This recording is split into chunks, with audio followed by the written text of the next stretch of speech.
Éva Bodit Némiának köszöntőjét, és utána pedig a színdarabot nézzük meg. Kéri Ferenc, a beteg a disznó szintű előadás. A vacsorának jó étvágyat kívánok, jó szórakozás. Mondjak egy számokat a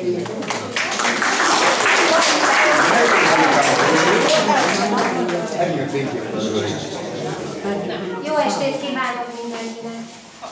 Szeretettel köszöntöm vendégeinket! Kedves férfiak, fiúk, apák, nagyapák! Már évek óta hagyománnyá vált itt minden, hogy egy vacsorás bállal kedveskedjünk az erősebbik neműeknek.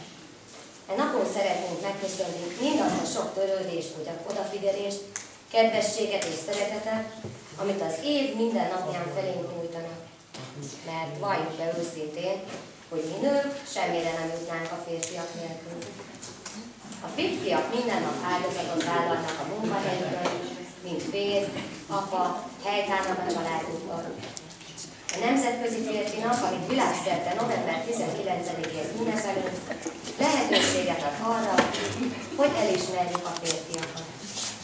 Engedjék meg, hogy egy verssel kívánjak nekik további jó erő és egészséget. Első volt Ádám, első férfi, a fenséges vad erő, a teremtés koronája, mégis a bűn jelképe ő. Utódai az ősapának, ti lettetek kemény fiúk, erősek, bátrak, tetrekészek, bajnokok, s cseppet sem hiúk. Nemrég volt, édesanyátok boldogan adott életet, s aggódva, félve, szívszorongatva figyelte minden léptetek. Túl gyorsan telt el ez a pár év, család és munka nagy teher. A ti vállatokat nyomja, a pénz nem az utcán hever.